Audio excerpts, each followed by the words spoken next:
Kia ora koutou, ka minui ki koutou kia ora. Welcome to this meeting of the Dunedin City Council for Wednesday the 5th of August. And I'm sure I'm not the only one reeling from the images that are coming out of Beirut this morning, the kinds of things that remain etched in your memory for a very long time. And I just wanted to, in lieu of an opening prayer that we don't have to kick off this meeting, offer this as a moment of reflection. And my heart is in Beirut and my thoughts are with people scrambling to make sense of what's going on over there on the ground, but also the wider Lebanese diaspora, including a significant local Lebanese community for whom this will be a reasonably challenging day. And I think it puts everything else that follows subsequently on our agenda today into something of a bit of perspective.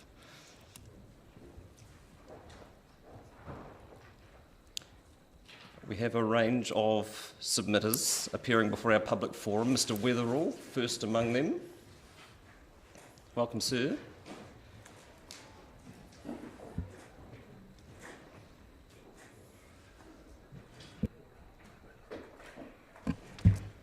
Thank you, Mr. Mayor, and good morning, councillors and staff. In my 18 years of local community representation, this is only the second time that I've come to a council meeting to speak, other than long-term plan, annual plan. And the first issue was, of course, how do we protect Saddle Hill? So when we put this in perspective, the protection of our community, the protection of Smooth Hill is hugely significant for our community. Thank you to the councillors who were able to come to our community meeting last week, and staff, thank you, and thank you for the apologies from some councillors that were not able to come. Thank you for the time, thank you, and I'm going to present some community thoughts and concerns to you. The Saddle Hill Communities Board's role is to positively represent our communities and to advocate to the Dunedin City Council on behalf of our communities and residents. The Saddle Hill Community Board have a number of concerns that they have shared with the Dunedin City Council on a number of occasions, including our submission to their long-term annual plan, the annual plan process, various community board meetings, and a number of meetings with community board chair, senior staff and councillors. Our stand is simple and straightforward. We will accept nothing short of an open and transparent, fully notified and community consultative process. Some of our concerns and the concerns the community have raised with us. We know that there was a significant process take place in the early 1990s in which Smooth Hill was identified as one of 30 possible locations, and that going down to 3. But the reality is that it might have been deemed a suitable site then, but it's not now. We appreciate the Dunedin City Council felt that it was a suitable site back in 30 years ago, but in 1993 residents were considered affected parties. Significant consultation was taking place, but still then significant opposition. We truly appreciate a positive interaction and consultation still stands today and moving forward in processes. In the past 30 years, we have seen significant change, not only our community, the wider community, but also the way that we dispose of rubbish and waste. And we hope that the City Council don't want to continue to dump their rubbish in an open landfill. In 2017 on national radio, our now Mayor Hawkins, he was reported to say in the mid-2020s we wouldn't need a rubbish tip. Big Stone Road in the 2020s is now a community, an area of significant number of homes, lifestyle blocks and some of the most advanced farming in Otago. Have you asked these people what they thought, what they think, and whether they want this in their backyard? The potential redesignation, let alone proposed landfill, isn't even local residents' LIM reports, which will be reported a wee bit later on.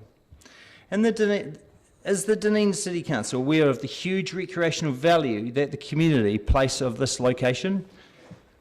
We have horse riders, mountain bikers, hunting, trail bike riders, walkers, all enjoying this location. If Smooth Hill landfill goes ahead, is the Dunedin City Council's plans in regards to protecting the significant forest surrounding it to potential fire? What is that? There's no water. No water runs there. We've got one volunteer fire brigade that would take 25 minutes to get to that site. We know that FENS are concerned with this, Rural Fire are concerned with this, and I'm sure as the processes evolve going forward, you'll hear from those people. What is the plan to protect the native nesting falcon in that area? And we know that the current landowner, Fulton Hogan, the CEO, has raised this with me. And I just wonder what the concerns are and how we're going to protect them. The location we find is, we struggle to comprehend really. Placing a landfill at the top of a hill really does not make sense. We acknowledge that if the landfill goes ahead, we know that the best soil protection systems will be put in place. But there won't be an absolute guarantee that there won't be leachades into our waterways. The natural water flow flows down into Brighton through the Otakara Creek. It runs through significant salt marshes before exiting the Brighton beach. One of Dunedin's most popular beaches, not to mention the recreational gathering, the fresh fish and shellfish at Brighton beaches and nearby beaches. There's an international airport within metres. We know that there's attempts to restrict bird fly, but there are still concerns there. A number of our local areas are held with significant cultural significance. I wonder if we've consulted with the local iwi. We understand that the area was actually formally designated in the 2GP process, at which during that process the community had 2 briefings with staff who come to our community. But at no time was this designation even discussed, let alone raised. The site was selected as a preferred site in the early 1990s, but it isn't now. We, the Saddle Hill Community Board and the community, asked for nothing less than an open and transparent, fully notified resource consent hearing. We appreciate that on the 12th of March 2020 at the Saddle Hill Community Board meetings, Mr Chris Henderson, the Dunedin City Council's Waste Service Manager, has given our community the assurance that there will be formal community processes of consultation, and we appreciate that. So we just ask on behalf of our community whether the Dunedin City Council would seriously consider alternatives, and we believe that Smooth Hill is not a suitable location for any potential city landfill going forward. Thank you. Thank you, Mr Weatherall. And we'll take up to 5 minutes for questions, with reminding councillors that a significant amount of material discussing this matter is presented in the non-public part of this meeting and would present significant risk to council were it discussed in this public forum. But that aside, happy to take questions where there are any. There appear to be none. Wow. Thank you, Mr Weatherall. That's interesting. Thank you, Mr Mayor. Dr Kahui, Mr Lang, Ms Major.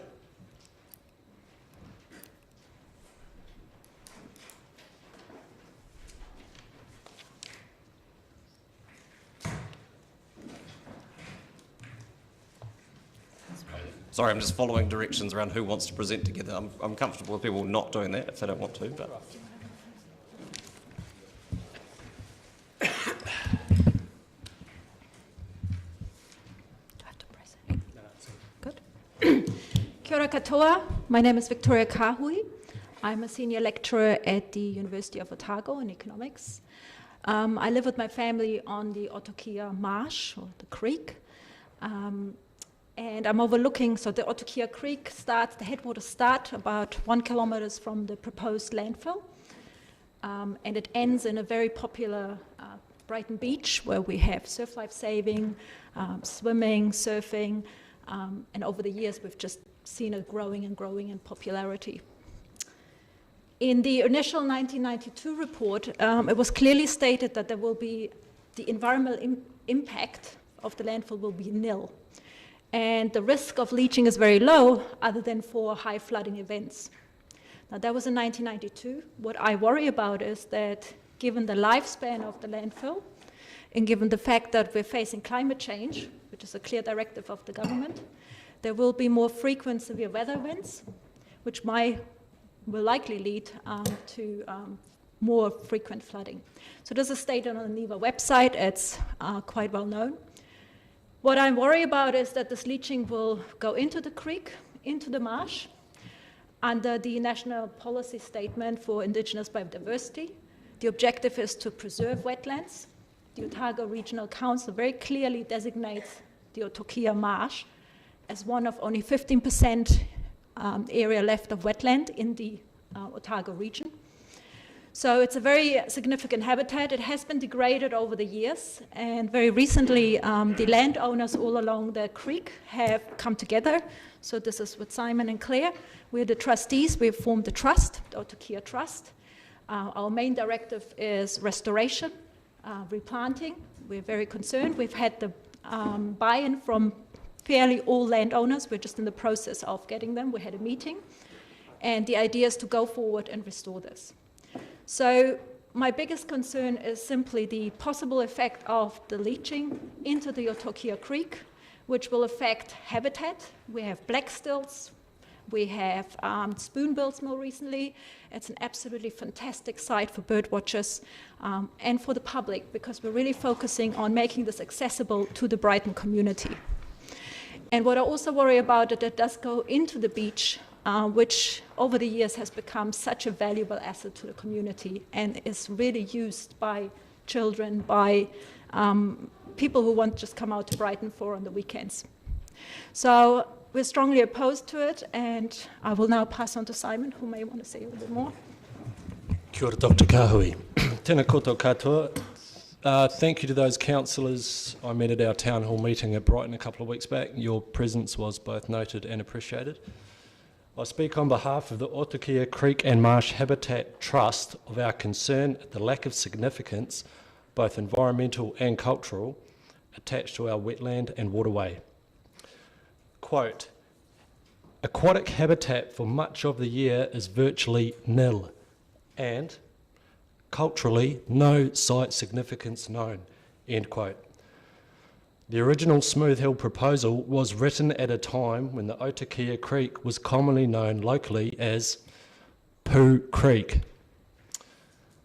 Yet community efforts in subsequent years have seen a massive improvement in the water quality of our creek through illicit wastewater discharge removal and more native plantings in the area. The new environmental assessment must reflect this, and what's more, Council's assessment of the Otokia must not only be based on the current condition of the creek, because it's only temporary. Senior Brightonians fondly recall that long ago they caught eels and whitebait in the creek. These are taonga species. The Otokia Creek and Marsh Habitat Trust intends to see these species return.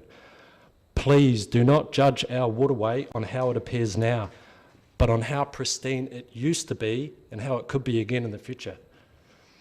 Now, just as I see green shoots appearing in the muddied riverbank along the Otokia, there are green shoots at Council too. Last June, Mayor Hawkins, then councillor, put forward a motion asking for the council to declare a climate emergency, and the motion was passed. This is a council that will not run from difficult environmental problems. Please don't choose the apparently easy option here either. Actually, I'm concerned Smooth Hill is not the easy option for our city. I'm a fiscally conservative ratepayer, and I don't wish to see council rates grow out of line with the service I receive.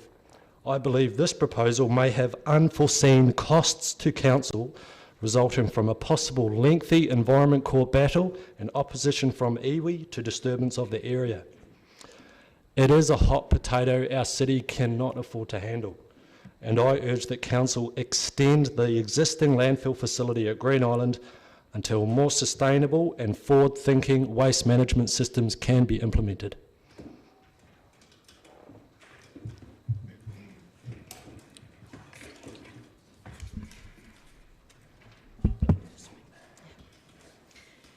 Kia ora koutou katoa. I am Anne-Claire Mauger. I am a resident of Brighton, and I also conducting a doctoral research at the Otago University regarding Maori archaeology in Otago in accordance of consultation with iwi. Traditionally, in oral history, Otokia refers to the marsh and the river, but also to the hills that run between the Kakorai River and the Taieri River. There are 10 Maori recorded sites within the immediate vicinity of the Smooth Hill section. And in a 6 kilometers radius from the site, there are more significant sites, including two paths and coastal middens. There is a major site from the 14th century on the Otokia River.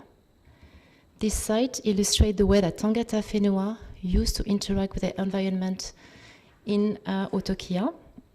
So from the beach and the river for seafood, fish and mammals.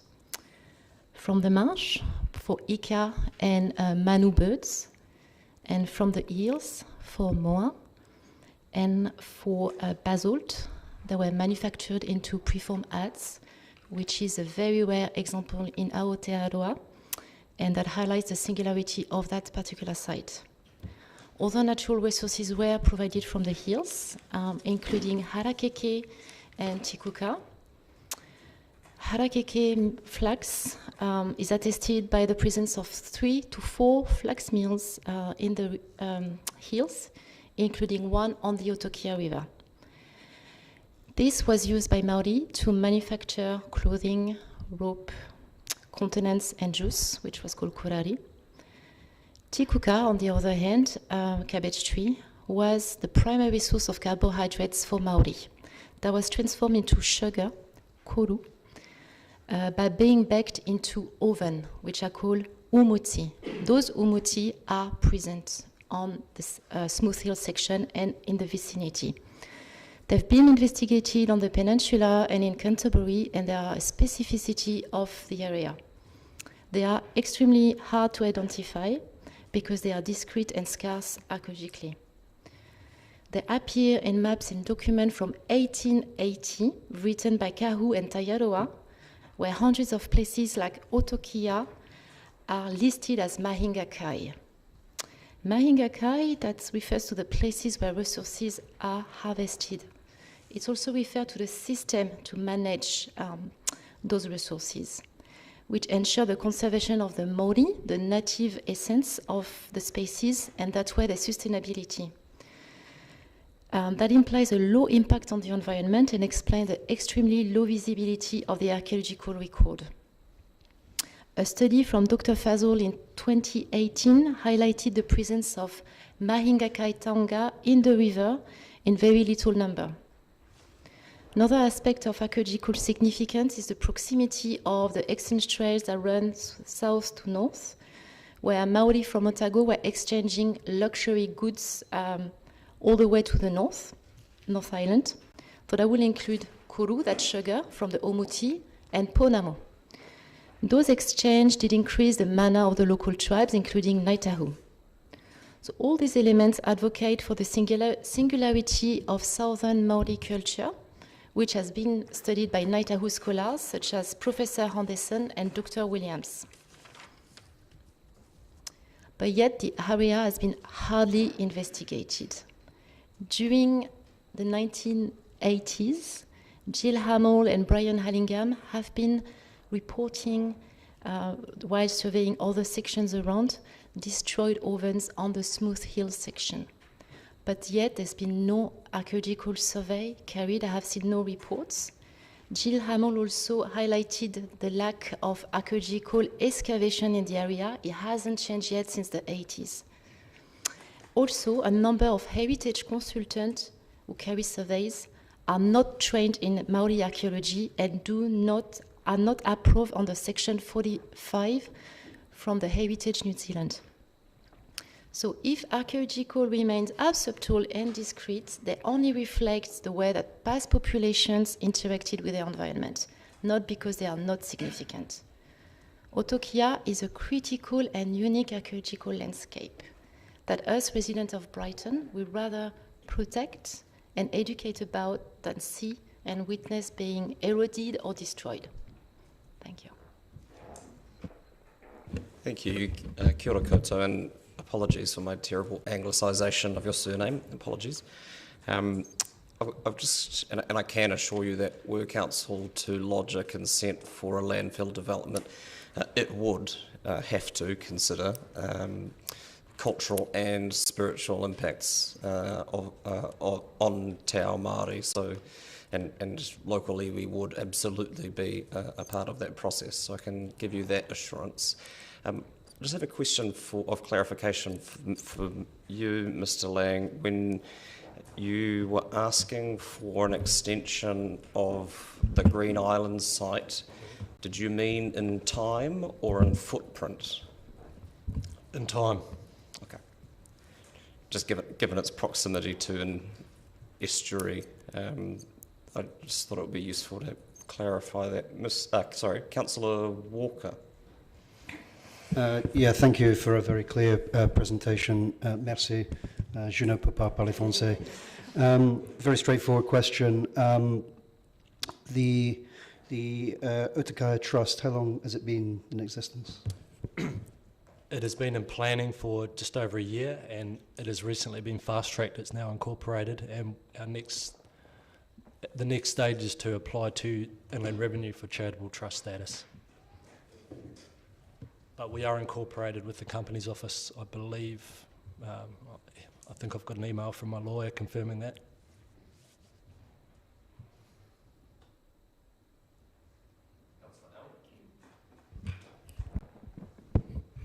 I want to thank you for your thorough presentation, and indeed creeks have been a part of my life when I was a child and growing up as places where children play and recreate and you find beautiful wildlife, etc.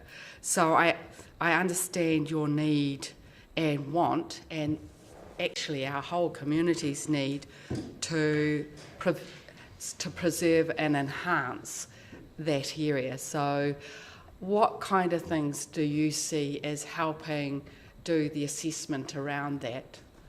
What would you like to see? So, kia ora. So I think from an environmental perspective, I'd like to see a thorough environmental report. Now, I know there has been one made recently, but we're not privy to it yet. We're only working off the 1992 one, which was, in my opinion, simply not adequate, but given the time, and I mean, I understand it was nearly 30 years ago. So I think what we need now is a thorough assessment, and hopefully I'll see the report coming out. But also considering, I would like to see really a wide consideration of the environmental impacts. I mean, from what I've seen, for example, even if you look at the carbon emissions, when they considered that, there was no mention, for example, about the carbon emissions of 50 trucks going back and forth. What are the costs of that? So I really object to a very narrow-minded view of what we're doing. I really would like to see a holistic view of, well, where do we want to go in the future in terms of waste recycling? I know these are not easy issues. I know they're difficult. There's no doubt about this. And I know it's a lot of not in my backyard mentality. I know we have to do something about it. But I think we need to be really smart about where we put them and what effect it will have. And I think a lot has changed in the last 30 years. So the holistic approach of social, cultural, environmental, the fact that Brighton has now become a really popular recreational spot, it's actually growing phenomenally. And like Scott Wetherell said, biking, hunting, I mean, we see a plethora of activities. And I'd like to see something really looking at the whole of this, rather than just very narrow-minded assessments.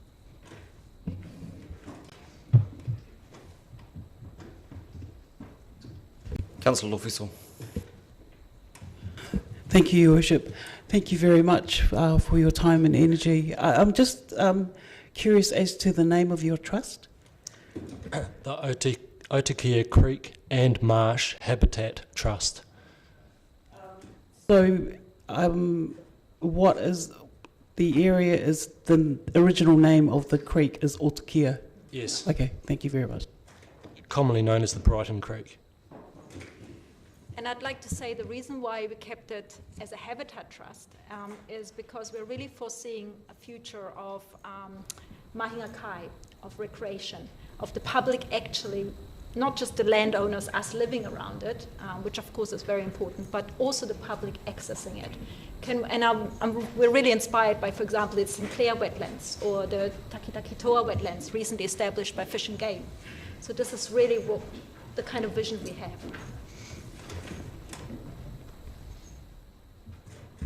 Thank you. Councillor Reddick. Just briefly, is there a particular archaeological outcome you'd like to see in the near future?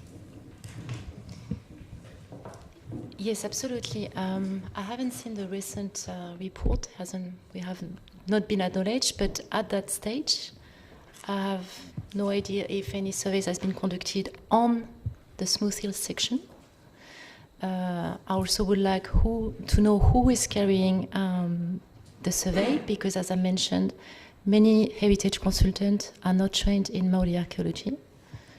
So the first thing will be to provide us with a report, I think. Yeah, and then to consult with iwi, of course. Thank you. And again, any cultural impact, any consent would include a cultural impact assessment, and that we would work with iwi on, and at the point of that being lodged, were it to be lodged, it would be public information. Thank you, all of you, for your presentation. I'll move that we extend public forum beyond half an hour. Seconded, Councillor Walker. All those in favour? Aye. Those against? That's agreed.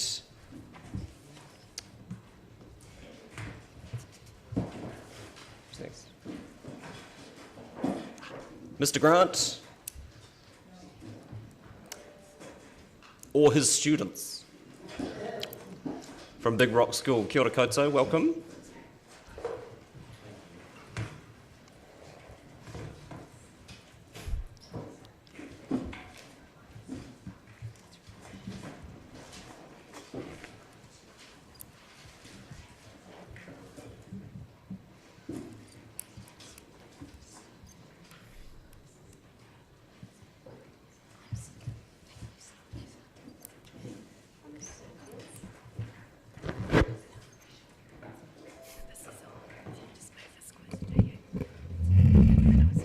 Apologies, the meeting room isn't quite set up for this many guests, but it's great to have you all here. The next 5 minutes are all yours.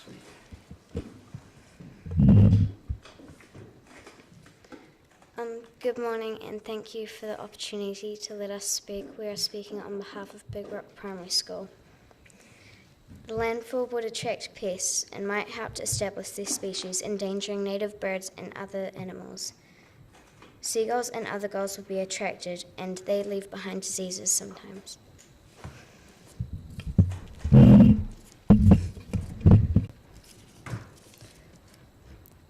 My name is Taisia.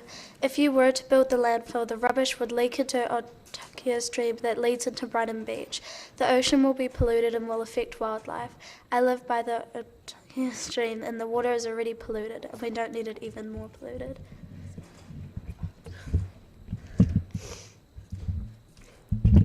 Not only will it affect wildlife, but it will also affect swimmers and surfers.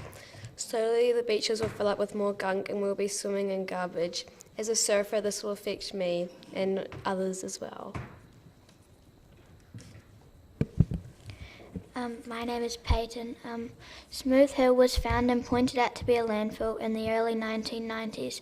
That was 30 years ago. Since then, people have started building houses and are now living there. The smell is going to affect them and their lives.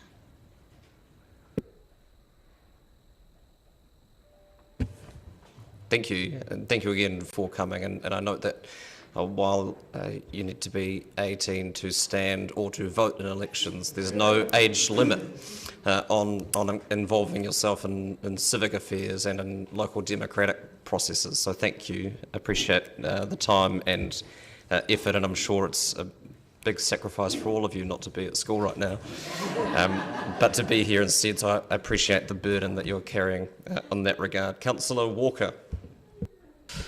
Thank you for coming, Mr. Grant's students. I know how intimidating it seemed coming to this room. Can I just ask you a question? How many students are there at the school? And please don't tell me they're all girls. 105. And are there any boys? Good. Councillor Gary. Thank you, Your Worship. Welcome to our space, and thank you for taking the time to come. It is great to see young people involved in the process. I was interested to know what year you're in. 7. Year 7, wonderful. And we're year 8. I'm year 8. You're year 8, so about to go to high school.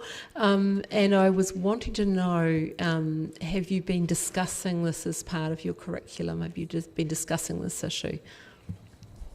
Yes. Great, excellent, thank you. Welcome to the DCC and welcome to politics. Well done, girls. You're starting early.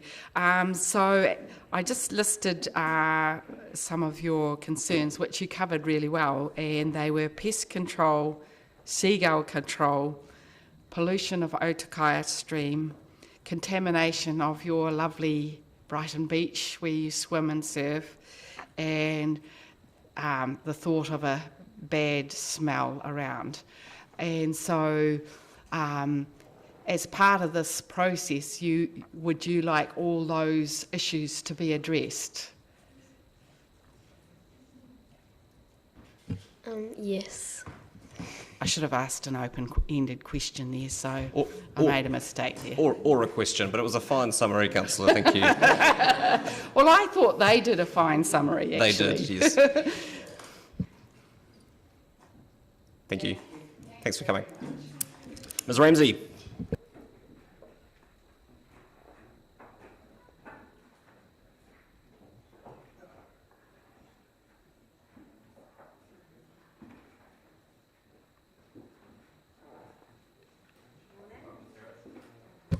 Welcome, Sarah. The next 5 minutes are all yours.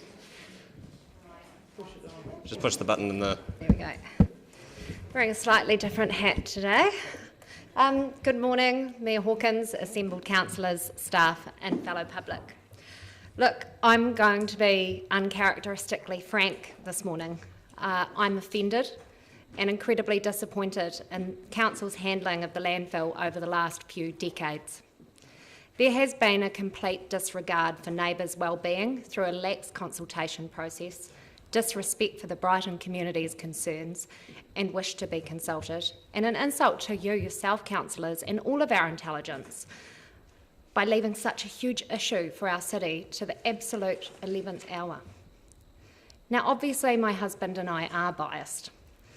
We're the most immediate neighbour to the landfill, but our argument extends beyond the wider strategy to the legacy for the city, the impact on our environment, and the lack of council accountability to consult properly and fairly.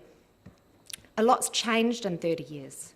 Climate change, improvements in technology and knowledge, and local development has been allowed to proceed. Would it not be logical and prudent to now evaluate the site alongside alternative sites and options? On reviewing the Waste Management NZ best practice guidelines for locating a landfill, it is doubtful that Big Stone Road would meet their environmental criteria today. To overcome the site's failings, you're having to over-engineer to compensate, which adds needless expense, and should any of these solutions fail, exposes the environment to unnecessary risk. Why do we not find a better site that naturally lends itself to a landfill in today's circumstances? Shouldn't the landfill, at the very least, have been on our limb? Why did Council not have a process in place to prevent such development from happening? None of our neighbours, or anyone along Big Stone Road, or ourselves, where our front gate is now 10 metres from the front of the landfill, had it on our limbs. There are multiple glaring failures in the process of implementing the designation, namely, a buffer zone has not been established, despite it being part of the original designation. Despite not being on the limb, I had been advised that a landfill was going somewhere off State Highway 1 by the real estate agent at the time. I followed up with Council at the time, and a map I was supplied by a Council employee is of a completely different location. Especially not a completely different location, but not immediately opposite our front gate. There was no consultation in the 2GP process. There was no budget allowance in the 10-year long-term plan for a $40 million landfill development. Now, you can't tell me that given that same year, Council employees had engaged consultants to scope the landfill, that they weren't at least aware of an allowance for $40 million that should have been put into that budget. There was also no budget allowance in the last annual plan for the resource consenting and undoubtedly expensive consultation process to date.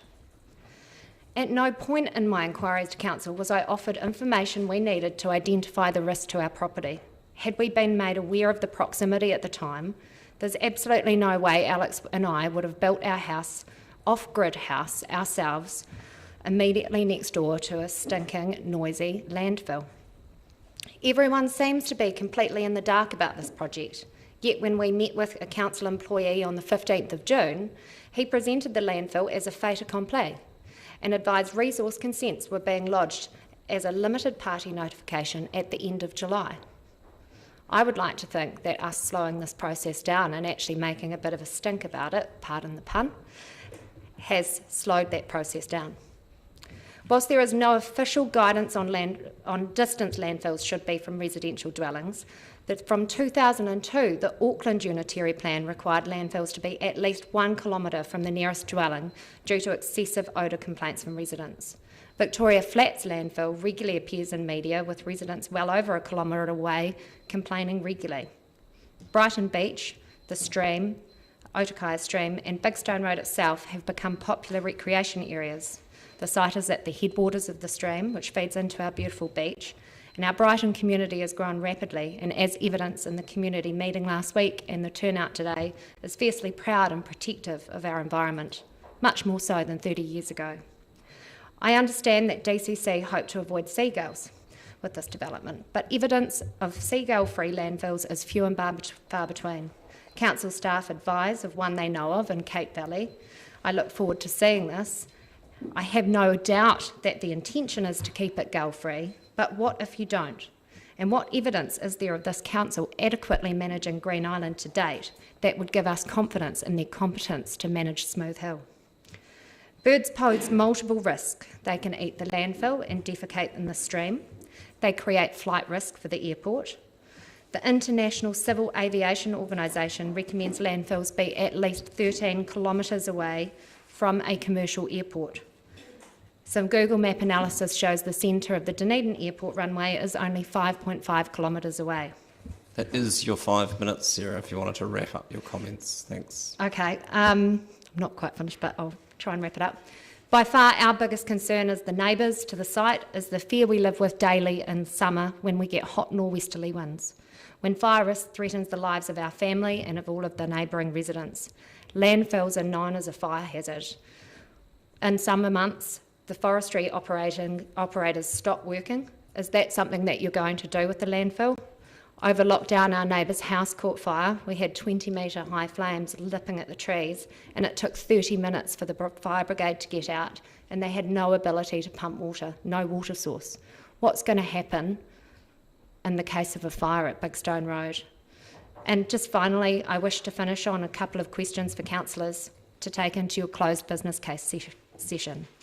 Building a bigger, better, shinier landfill simply incentivises waste. In fact, the whole business case relies on it. I ask that you question the business case. If waste reduces dramatically as planned, does it still stack up? And just because you can, is that justification enough that you should? Council staff are fixated on the fact that a 30-year-old designation gives them the right to use Smooth Hill site. What kind of legacy does council want for this project? One where you blindly follow a plan that was put in place 30 years ago, or one where you embrace innovation, empathy and common sense to come up with a better, more sustainable strategy for our city? Thank you.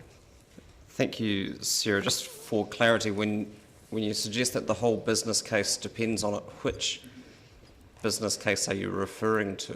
I haven't seen it yet because I think that's what's being presented next. So my So it's question an assumption. It's an assumption. All right, that's fine. Councillor Wiley. Sarah, thank you for coming to present. Have you presented everything you wanted to present today? I note you had to summarise pretty quickly, so if there was anything that you missed. No, it was just the native New Zealand falcons, which has been covered in previous speakers. Okay, thank you. When did it appear on your limb, Smooth Hill? I went back to our lawyer at the time a couple of weeks ago and asked him to send me the copy of the limb that he'd requested, and it's not on there. When we made further inquiries with council, We became aware of it in discussions with council. I don't have a copy of a limb, but I did get emailed a copy of a map which showed a nearby location. So, It's not on any of the neighbours' limbs. okay, thank you. Yep, thanks, Sarah, for coming in. Just a very straightforward question. How long have you lived at the current property? 9 years.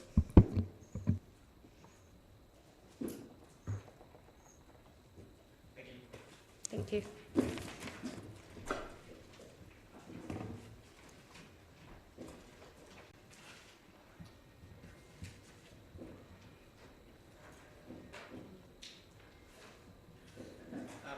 We'll move on to the meeting proper. There are no apologies.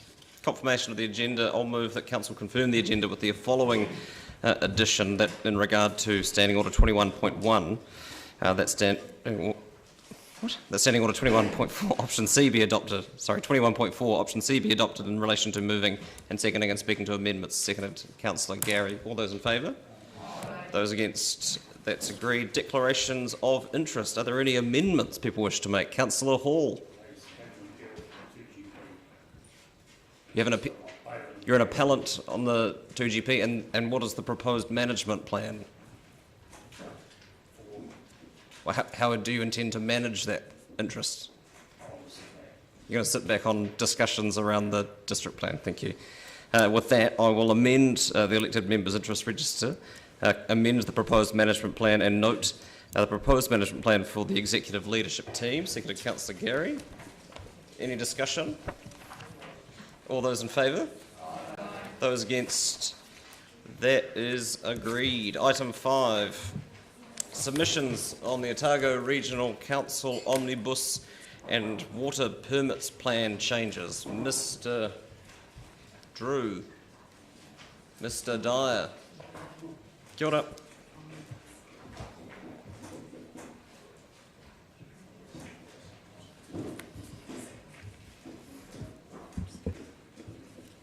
Sorry, struggling with traffic.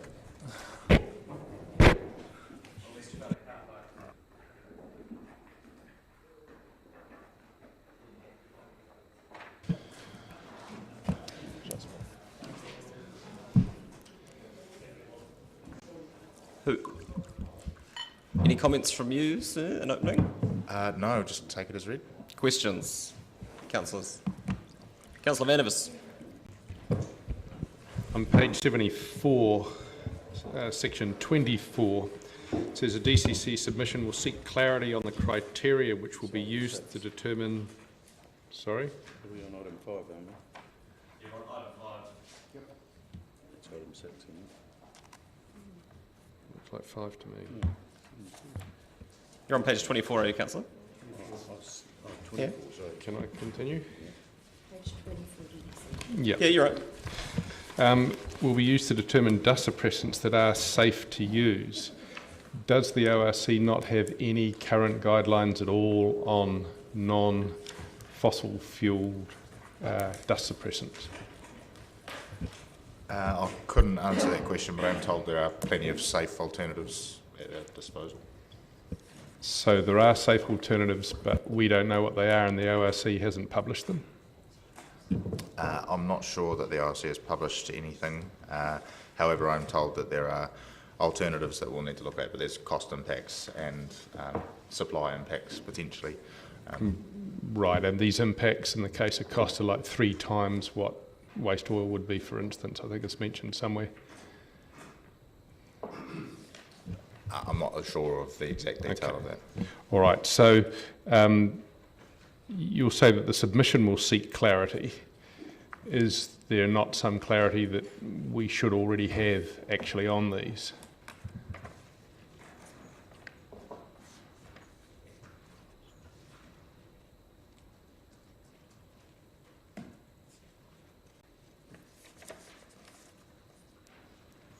So the submission will look to seek further clarity on some of the detail around what's driving those rules and what other things we should be considering with other suppressants. So My understanding is that some of these suppressants or other suppressant types have other trade-offs and other environmental trade-offs, and we'll just need to consider those on the way through. So the submission will seek further guidance on some detail for that. Right. Would it be possible for a recommendation following this clarification, a recommendation to be put up on the DCC website to help people make proper choices regarding the use of whatever dust suppressants might be allowable? Yeah, I don't think that would be an unreasonable thing to do. So I might be able to Thank add you. a bit of context here.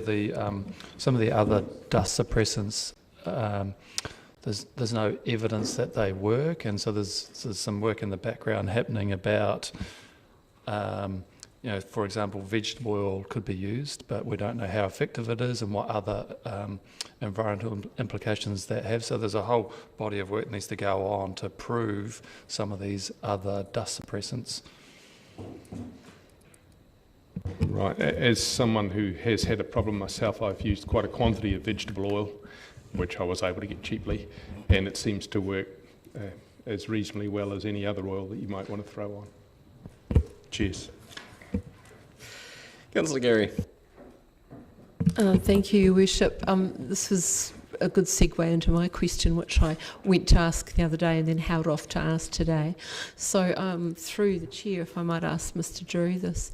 So we had some people in the public forum talking about their water supply and have a gravel road, and it's a possibility, I don't know, that oil was used on that as a dust suppressant, but of course that's illegal from the 6th of July.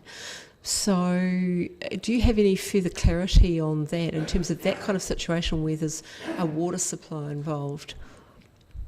Yeah, so most of the properties on unsealed roads have their own drinking water supplies. And the volume of oil that we've been using on the unsealed road has been going up over time as more and more properties are built on unsealed roads. I think we use we were using about 10,000 litres of oil per annum around properties for exactly that reason. And my understanding is that we have sprayed oil around the Allens Beach Road property, but it's an ongoing thing. It kind of dissipates away, dust comes over the top of it, you've got to do it again and again and again. Okay, thank you for that clarity. Councillor O'Malley. Point 25, landfills. I know that we're really probably talking here about leachate and its effect on the water systems, but is this an opportunity in our submission to raise the bigger order picture of the general fact that landfills need, because we're talking here about reclassifying them under their regional plan, would we suggest in our submission a greater consideration of the classification of landfills and the use of landfills in the Otago area over and above its relationship to leachates? Just a thought. Are you able to answer that one, Chris? Sorry, that's the question was classification of landfills. Well, I believe their current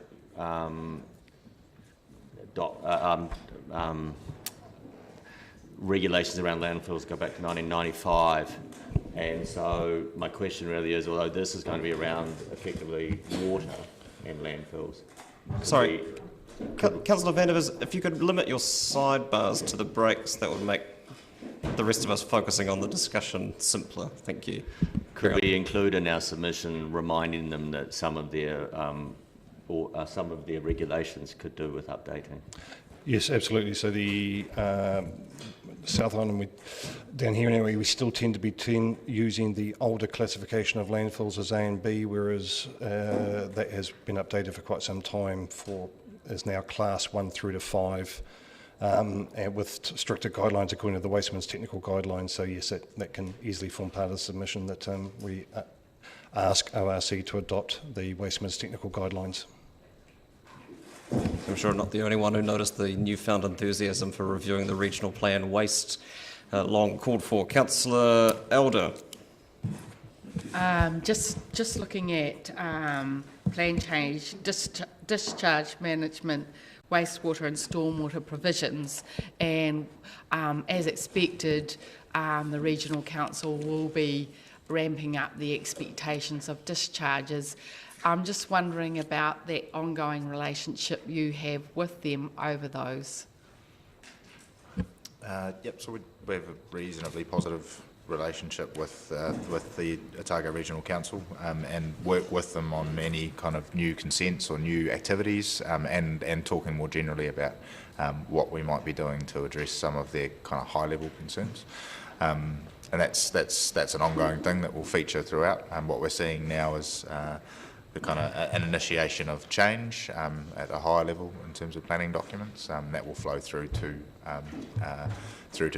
future more detailed planning documents and then eventually results.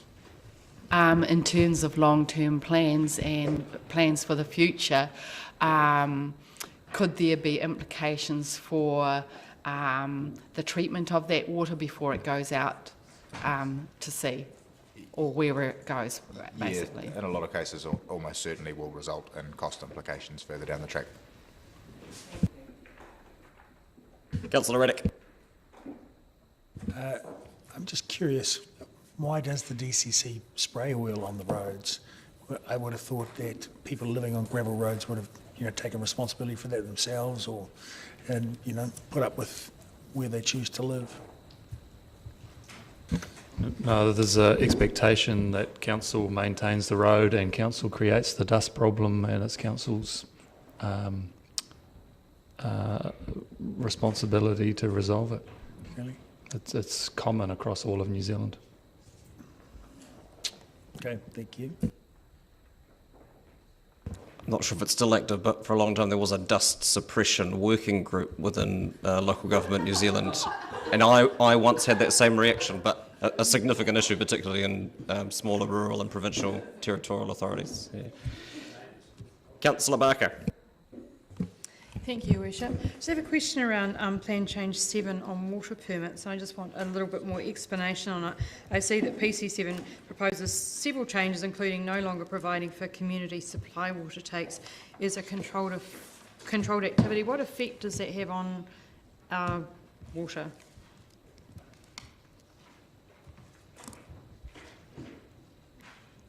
It says here that the DCC submission would comment on the removal of special status for community suppliers, and I wondered how that affected Dunedin.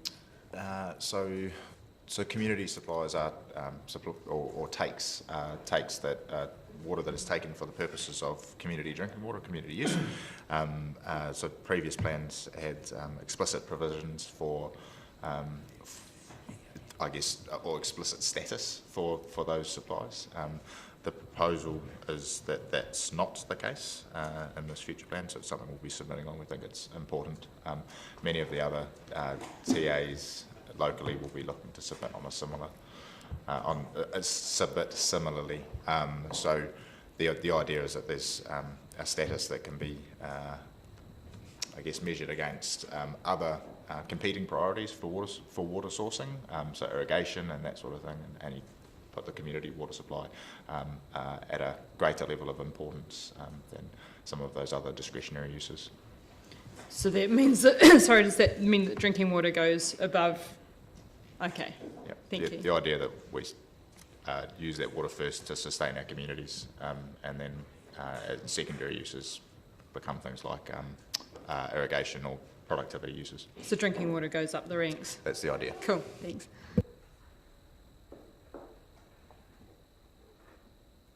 No further questions? Someone like to move the recommendations? Councillor Elder. Seconded, Councillor Hall. Would you like to speak to it, Councillor?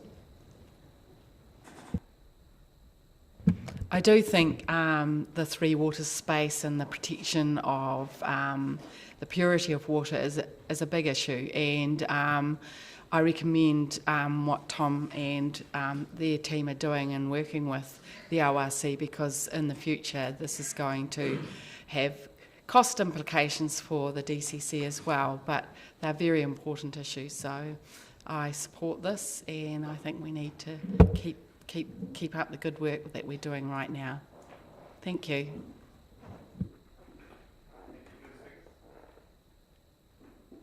Councillor Melly. Just quickly noting that while we're in the middle of this, obviously we're also in the national Three Waters reform at the same time, and so this is a quickly moving field, really. And I see with these plan changes that are coming forward, we're anticipating better water quality, especially around stormwater discharge, and that's going to put a greater obligation on us. And I think the big question that we're all going to have to be considering is who's going to land with that in the next 5 years? And I look at the government allocation of money to us under this Three Waters reform, and I'm a bit concerned. I know it's not today's topic, but it is somewhat related as to the amount as we head into this national model.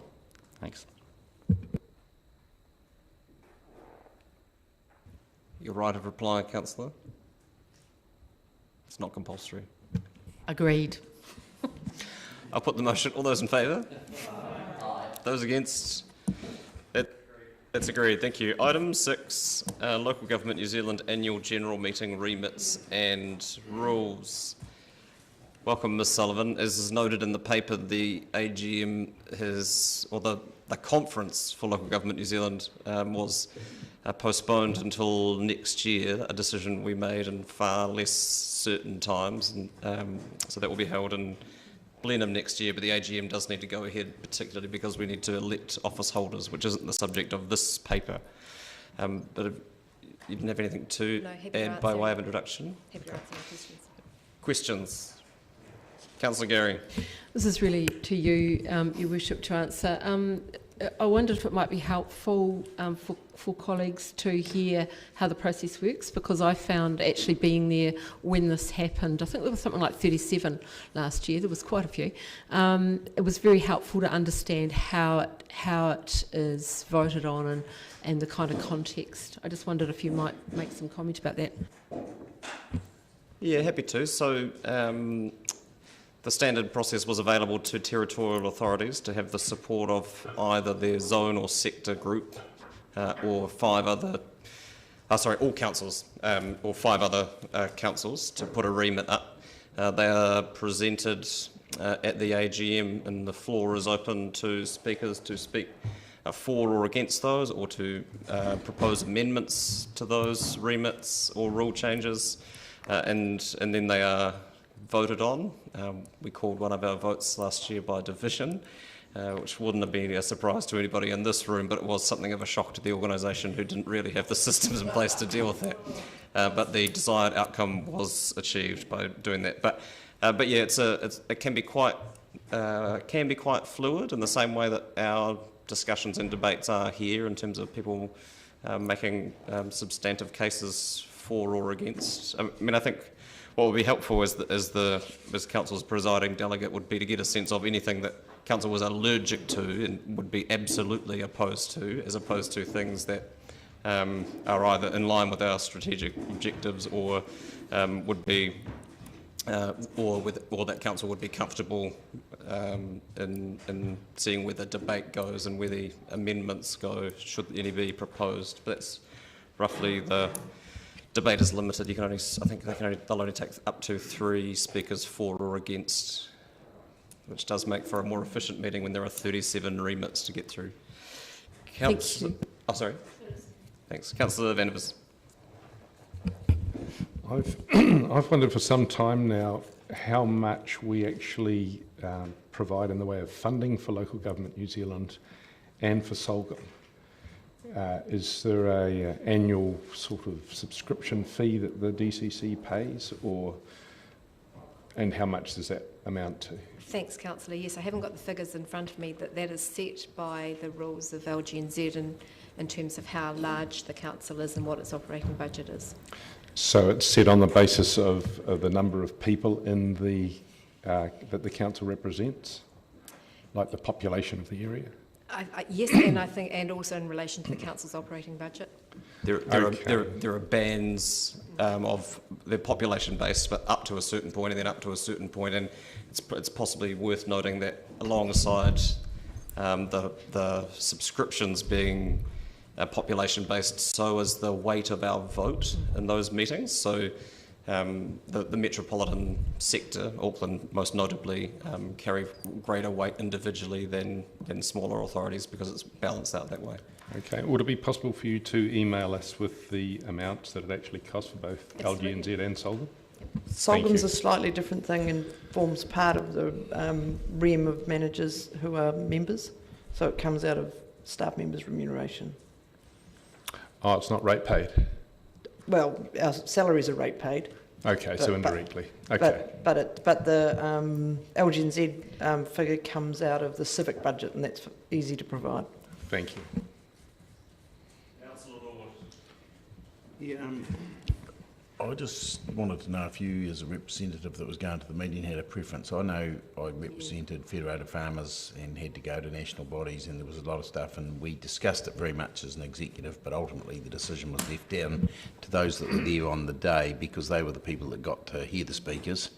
And for me, for example, voting on someone for a deputy, or but those types of things I sit there and I look at and I think, I would sort of just feel comfortable for people that are delegated to do it on the day, but I just wonder if you have a preference, or is that too rude a question to put you on the spot? I'm comfortable with whatever the decision of council is, but I think it would certainly be useful to know if there were remits in particular that were, abhorrence probably too strong a word, but things that we absolutely couldn't support, as opposed to, as you suggest, decisions that we could take upon hearing the substance of the debate at the meeting. Councillor Walker. Councillor Walker and then Councillor O'Malley on the... Yeah, I guess it's just a bit of clarity around the process here, because of course we're now in the position where we can really just ask questions. So my question is, if we do decide to go for option one, will we gather at a later date to discuss what the preferences are? Or is that a process you would like to do in discussion? This meeting is the opportunity, if people have explicit direction that they want to give the presiding delegate. So we do that in discussion? Yeah. Okay, thank you. Oh, sorry, Councillor O'Malley. To that point, remit number 6, local government election cycle will be extended from 3 to 4 years. Would that, in effect, if it was adopted, make local government then more or less out of cycle with most of the other aspects of government which tend to be on 3-year cycles?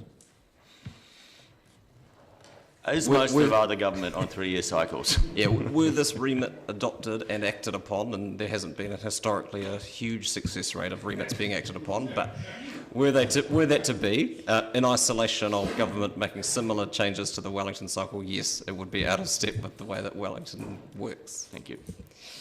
I tried to be as diplomatic as I could. Councillor Gary.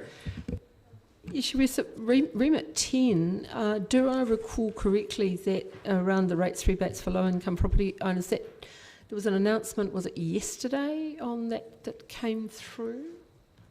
Do I recall? Can't tell you whether you recall correctly or not, but it's not in Norcan staff. Okay, I'll check where I saw that, but if there was a remit where there's been an announcement in the meantime, how will that be handled? Oh, if things become redundant, that may or may not drop out. Influence Okay. things. I mean, I don't know. Occasionally they overlap, which isn't always helpful. But...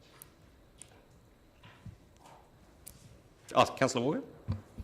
Struggling to construct a question here. So remit, under remit 7, something I'm particularly concerned about, and particularly around the use of plastic and its obligations currently under the RMA. The question is, and it might apply to a number of remits here, how would that sit within the context of the impending changes of the RMA?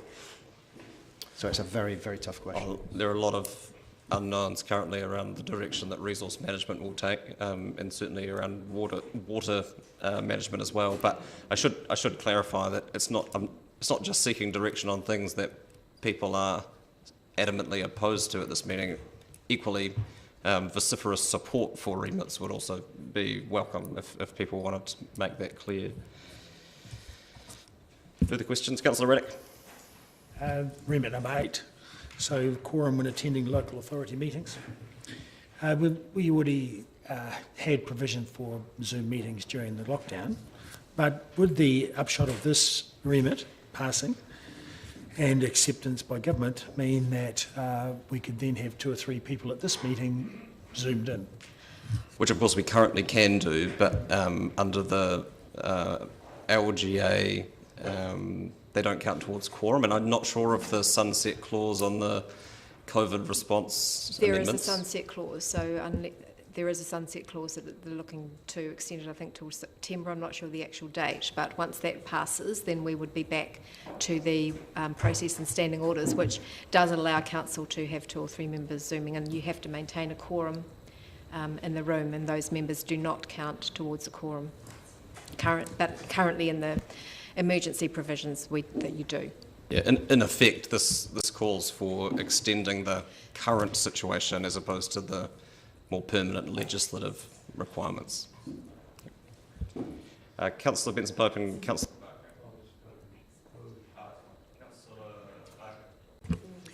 Thank you, Risha. Could you please explain a little bit more about the process of the remits and how they work for LGNZ? So imagine if all these remits are passed, does that affect the work program of LGNZ, and then does LGNZ prioritise those remits?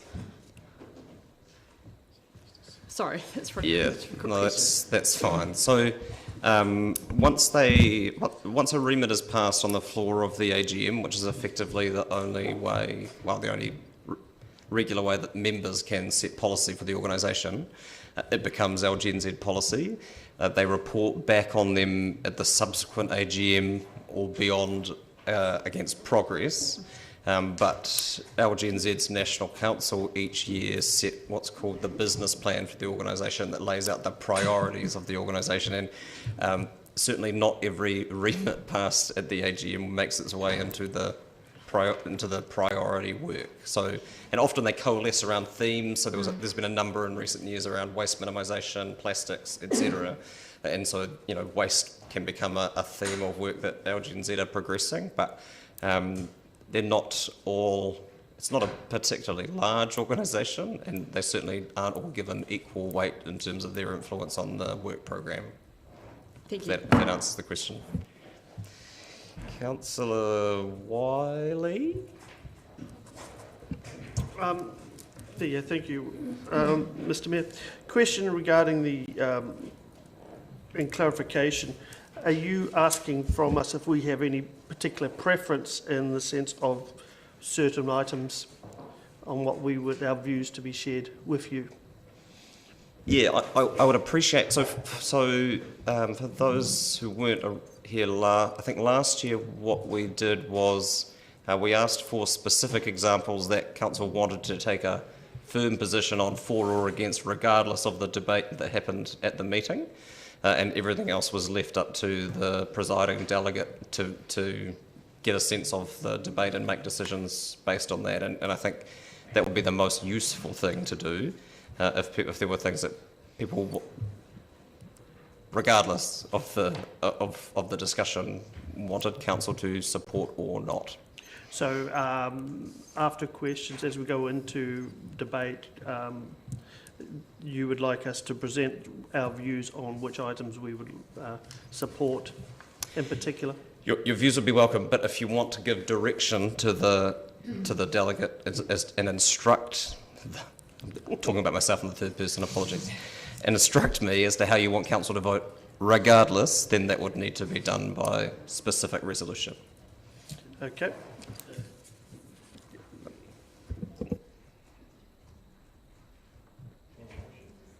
Well, we can in due course, unless you want to. I mean, it might be helpful to signal what you intend. Okay. Can you use your microphone, Councillor? I'd like to move option 2. I think this is a fraught process, however it happens, because it's sort of removed from us.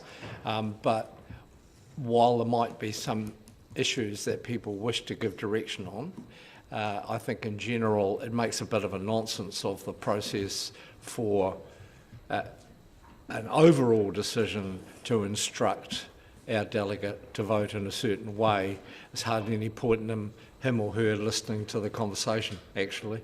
While I would always expect whoever our delegate or delegates is or are to vote in terms of existing strategic policies and positions of the authority, woe betide anyone who didn't.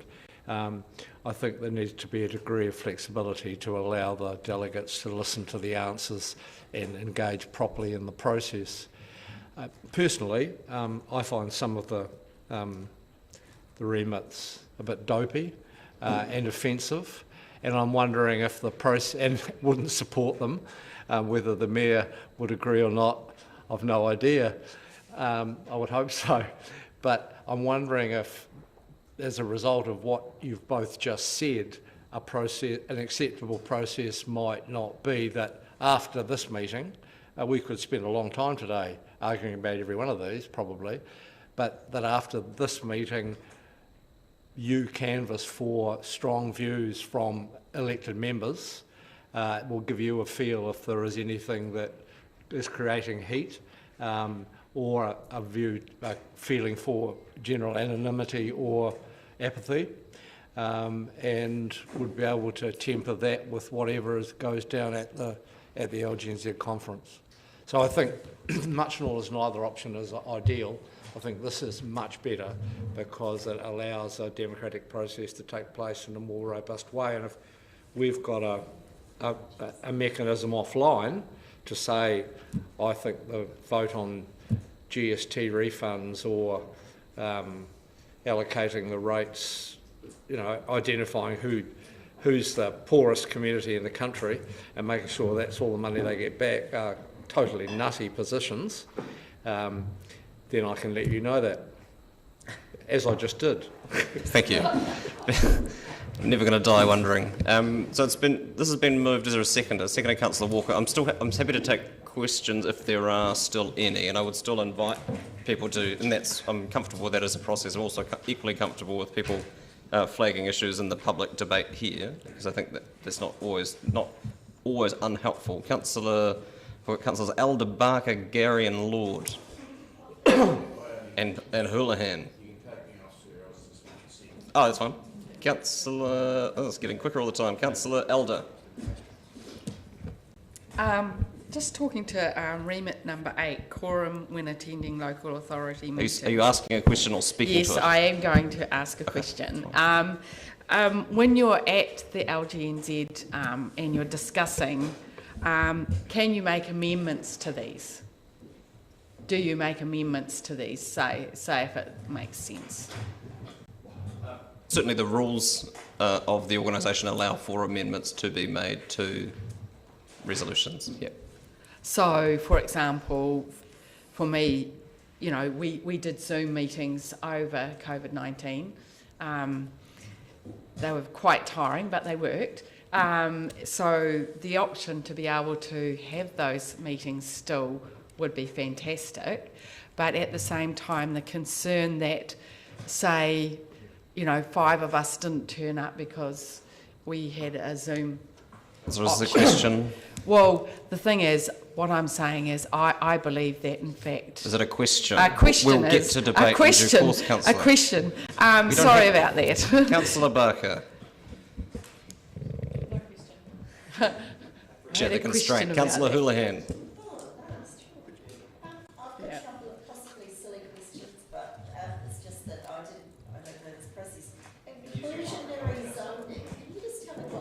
Can you use your microphone, Councillor? Oh, sorry. Can you someone tell me what inclusionary zoning is, please? I just didn't know what it was.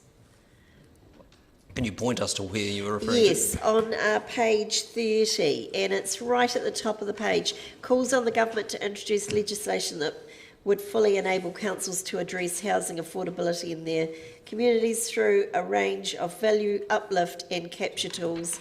One such tool being inclusionary zoning. What does that mean? I'm not 100% sure what they're referring to, but it's potentially mechanisms that have been made available through special housing areas and others where density limits or district plan rules have been relaxed for developments that assign a particular percentage of their development to affordable housing or so in Queenstown, for example, where the land sits in trust and the occupant of that property can only sell it back to the trust. Those sorts of things. But happy to seek clarification from whoever put the remit. That would be... Hamilton City and Christchurch City. Oh, there you go. It's on page 41, Councillor. Oh, is it? Oh, okay, thank you. So on the next paragraph, it's got here that they seek to establish a working group. If that happened, if you approve that, would that mean that that might be a national working group that would govern all the local councils, or how would that work? You know, like, if we were making decisions on housing, would we have to then refer to that group, or how would that work? It appears to me to be quite high level at this point. I don't think there's a great degree of detail in how the proposal would play out were it to be adopted and acted upon. Right, okay, so if that gets agreed, so would we have to, if that's agreed as a whole, does that mean our council has to commit to that? No. Okay, all right, thank you. All it does, if it was agreed at the AGM, it would just become LGNZ policy, and LGNZ would advocate on a spectrum, with a spectrum of enthusiasm for progressing it. Right, and my other question around the remit for natural hazards and climate change adaptation, I thought probably as a council we might be seen as one of the more proactive, innovative councils for our quite ambitious target of 2030. So if we signed up to this, does this mean that we could, you know, like we'd just have to sit in with the national group, sort of, they'd have guidelines and they might be lower than ours? Is that, see what I mean? Like, because I thought your question is, it sort of seems like one size might fit all, doesn't fit all. That's what I put as a note there, you know, right, because we might be more ambitious. You're referring to the net zero carbon target of 2030. That's that responds to efforts around climate change mitigation, which is reducing the impact. Yes. This is about natural hazards and climate change adaptation, which is adapting to an increasingly unstable climate. So they're related, obviously, but right. It's not the same thing. Oh, so it wouldn't come into that. Okay, so if that was agreed, would that once again be across the whole of the country, or we could do whatever we liked? Really, it's just a guideline, is it? I don't know, Councillor. It would depend on what happened as a result of this, but I would note that regardless of the outcome of the election, there seems to be significant change coming to how resource management is dealt with, and particularly the Randerson report that deals specifically with issues around climate change adaptation. So regardless of whether or not this remit succeeds, that work in some stripe will continue regardless. Have they offered to give GST back to councils before for infrastructure, or is that new? Who is they? Well, whoever's proposing this. These are proposals from councils? Yes. So council doesn't collect GST, so no one in local government has ever offered to refund GST, no. So, but they are offering, they're asking government. The government to give, yeah. So has that ever been done before? No. Oh, okay, thank you. Councillor Elder, you remembered a question. I found my questions. So over COVID-19 we had Zoom meetings because it was an emergency. My concern is that if people give an open option to Zoom into meetings, that it would be a stilted meeting. So can we put an amendment where there's a maximum of people allowed to attend a public meeting through like this, where people attend physically, through attending remotely. So there's a maximum that can attend remotely. Because we have had circumstances where people are somewhere else by necessity who have phoned into meetings. Yeah, people can still attend meetings, they just don't count towards the quorum of the meeting. Yes. So as long as you have a majority of members physically present under the the existing mechanism, prior to the emergency provisions, that is fine. And Your Worship, it's up to Council to set that. So Council, under its current standing orders, can set that number and still allow a couple of couple of councillors to Zoom in. Well, that is the measure in the standing orders. I'm just going to check that that's in our standing orders. But So do those people have voting rights when they attend? you have voting rights, but you don't count towards the quorum if you're attending by Zoom. Okay. It's In the normal standing orders. In the current environment, where we're under the emergency provisions, then if everyone's by Zoom, then yes, you all count towards the quorum and you can all vote. Okay. Of course, we are reviewing our standing orders imminently, which would be a useful forum to have that conversation. Yes, thank you for that. I just wanted clarification on that, and express my concern that... Which you can do in debate. Are there further questions? It's been moved and seconded and spoken to. Are there further speakers? Councillor Gary? Yes, I thought it might be helpful to colleagues. I've just sent it round to you that the rates rebate scheme adjustment was announced yesterday. And so it looks to me, from reading the Local Government New Zealand information, that remit 10 may be redundant, but the Mayor will be able to assess that at the time. I'm going to support this motion, and particularly because I did see how the process worked last year and I'm really comfortable with it. If there was something alarming or was totally against our strategies and our desires as a council, then I would expect the delegate to vote accordingly. And we need to put our trust in His Worship to do that. But you need to be a little bit flexible, because at the time and hearing the speakers, there's a great deal more depth. I think the thing that gobsmacked me, and the reason I asked the Mayor to outline the process, was it was a very intense process last time, and there were a lot of remits and a lot of people in the room. It'll be different from that point of view. But people were not familiar with division, so we clearly used division a great deal more than our colleagues. Some people did not know what it was, so that was the most alarming part of it, but it all worked out in the end. Houlihan. That's good, thank you.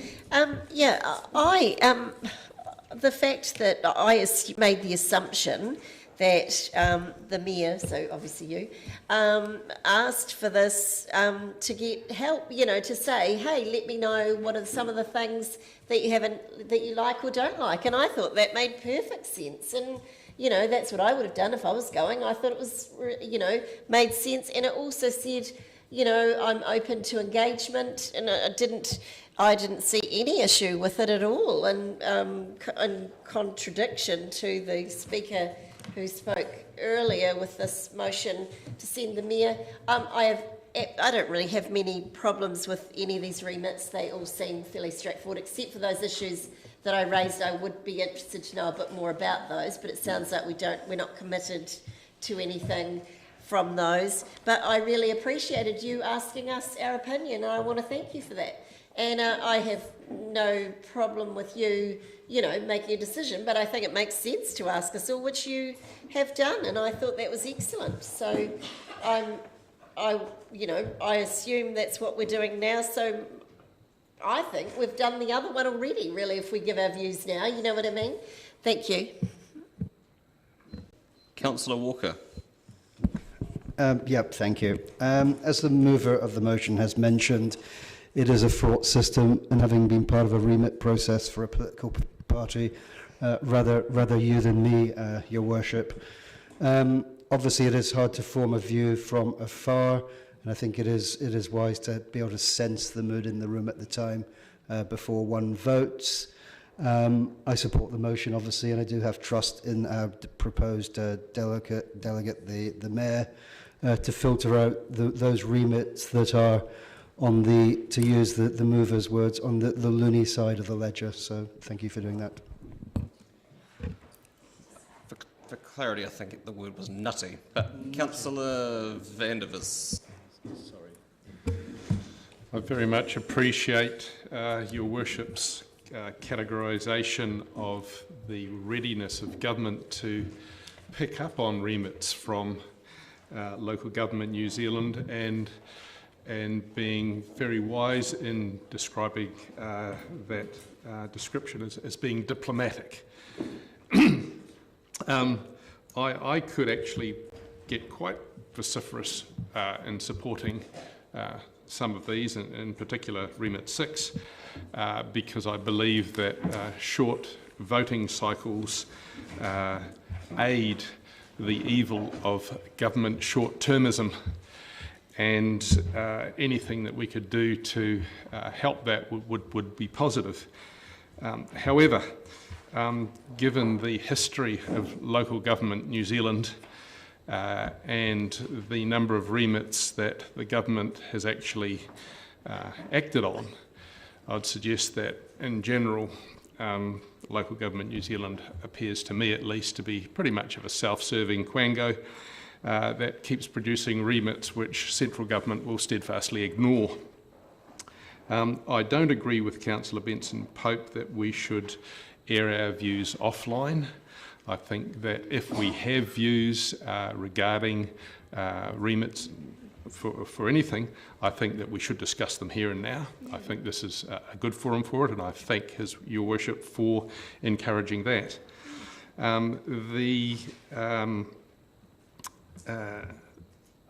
remits to local government New Zealand, the remits from local government New Zealand tend, in my experience, to reflect very individual sort of hobby horses of some councils or even councillors or mayors around the country. And it would be good if there was a more considered view, I think, of remits that go to central government, because if a lot more of them were general and weren't so obviously personally driven, then I think central government might be inclined to take a bit more notice of them.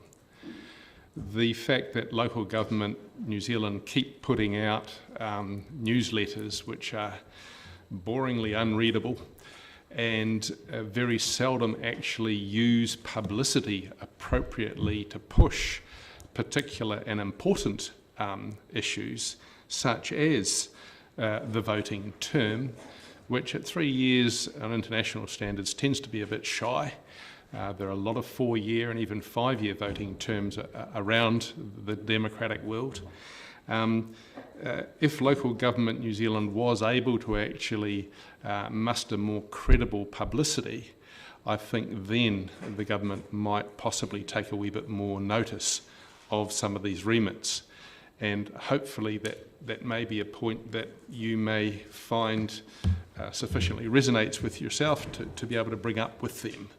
That is that all the remits of the world are all well and good, but if central government isn't going to take any notice of them, then there's not really much point. So thank you for the opportunity. Let's hope that a 4-year term does somehow get through to central government and that they actually recognise that it might have some merit. Thank you. Councillor Barker. Thank you, Your Worship. I support the motion. I generally support all of the remits, especially remit number 7 around bottled water, around undertaking a holistic assessment of the potential effects of the industry. As someone that works in the environmental conservation sector and picks up plastic bottles off the beaches all the time, I would really appreciate a strong view on that, and that also relates to our environmental strategy. Certainly when we're in debate, often there's illuminating facts and figures that change people's votes, and I certainly support option 2. Thank you. Councillor Lord. Well, it's a funny thing, that's the one I'd pick up, option 7, and say, remit 7, and say I don't agree with, but I agree with people given the choice, but I also respect the RMA process. So, look, I can support this motion. I think you can move on the fly and you can make good decisions, and I accept that.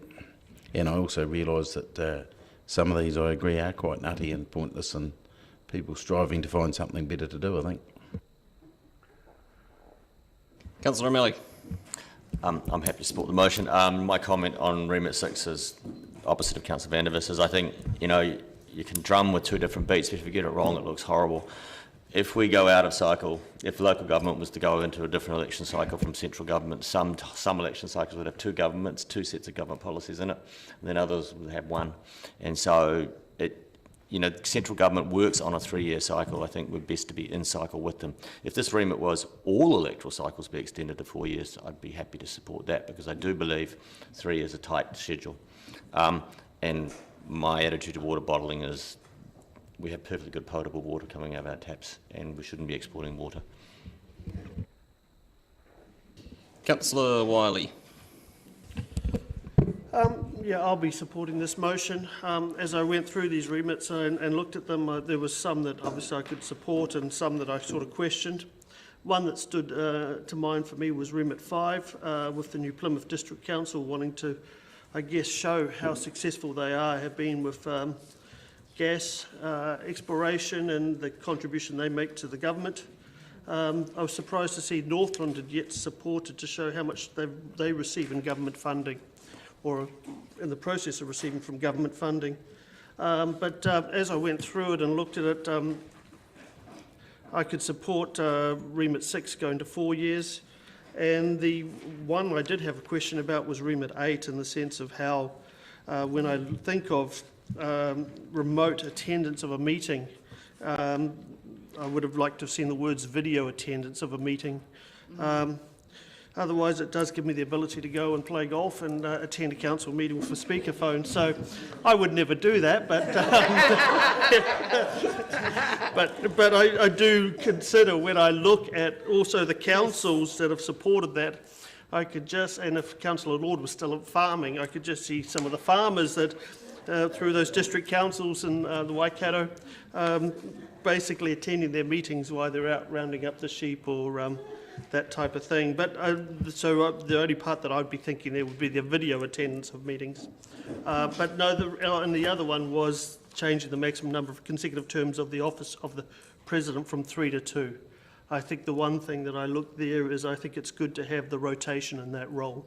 And I also at this time would like to commend the job that previous Mayor Cole has done in this position over the last 6 years, or last 3 years. Sorry. I'm sure it feels longer to the President. Councillor Raddick. Yes, I think it would be helpful in a way, because people have got quite a bit to say about each of these remits. We could have gone through each of the remits in turn and had a vote on each of them. However, given the time it takes to just have a summary speech at the end, I'm happy to cede my vote to the Mayor to take away, and I support option 2. Thank you.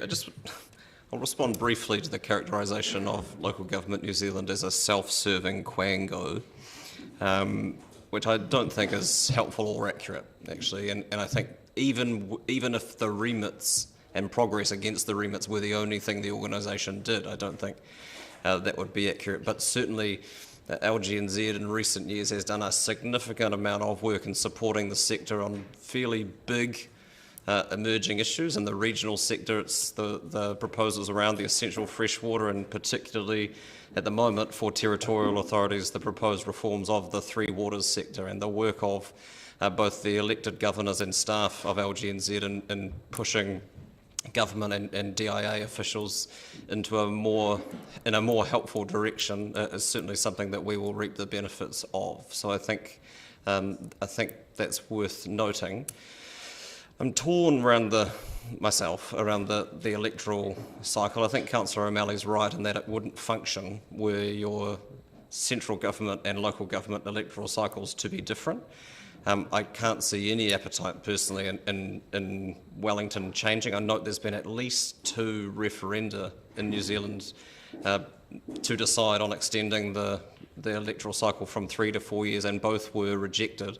And it just seems to me like the kind of change that isn't going to be led by politicians for obvious reasons, particularly sitting ones, to delay an election, much as some presidents of democratic countries are trying their best to do so currently. And my nervousness really around the 4-year cycle is that we have in Wellington is that we have a unicameral system. There is no upper house, and effectively there's no legislative check or balance on the desire of the government of the day, and to extend the window with which they are able to avail themselves of that opportunity without having a Senate or other mechanism that exists in bicameral systems, I think would dilute our democratic involvement, or the democratic involvement of our community, rather than strengthen it. So it's not quite as simple necessarily as the debate can be, but I look forward to the arguments of Mayor Southgate from Hamilton in supporting this at the AGM. And if there are no further speakers, Councillor Benson-Pope, your right of reply.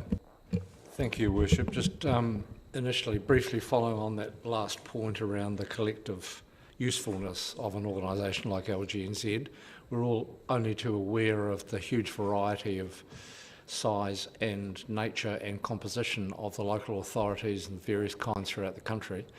And I believe that much and all as that presents difficulties for LGNZ, it also means that that organisation has a really important role to play in being the first interface and contact with central government and the representative of the views of the mandated representative of the views of people like us and other elected members and citizens right throughout the country. And I think it's casual to dismiss the importance of that role.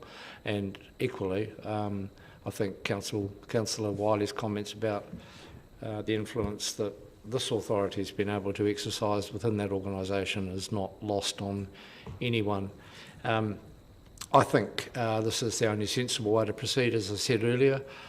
We've already traversed a few of those motions that people feel strongly about, and on the understanding that while we are giving you as delegate this flexibility, we expect that you will vote on all occasions, of course, in line with policies where we have them, if they're relevant, but also take note of the content of the motions and the discussions about the various remits at the time. I'm assuming that in due course, that any invitation you might send to us by email to ask us to identify things that we strongly agree with or strongly oppose, that those responses would be broadcast to everyone else to alert them to views. And so I don't think anyone in any way will be in any illusion or any ignorance of what people's views are, and that may or may not guide you in your decision making at the end of the day. Thank you. I'll put the motion. All those in favour? Aye. Aye. Those against? That's agreed. A point of clarification from Ms Graham. Sorry, councillors, I've sent you an email, but I just wanted to clarify that I gave Councillor van der Vis an incorrect answer, which I've flicked you a note. There is a corporate sorghum cost, which I was unaware of, to the tune of $22,000 on top of the individual membership. So apologies for not providing the correct information. Thank you. That brings us to the end of the public part of the meeting. I'll move per the order paper that we exclude public from the meeting for the reasons outlined on the order paper, with the exceptions of Mr Garbutt from Anderson Lloyd and Ms Davis from the Mosgiel Taieri Community Board. Their knowledge will be of assistance and is relevant to the matter being discussed. Seconded, Councillor Gary. All those in favour? Aye. Those against? That's agreed. I'll move that we adjourn the meeting for 5 minutes. Seconded, Councillor Staines. All those in favour? Aye. Those against? That's agreed. Thanks.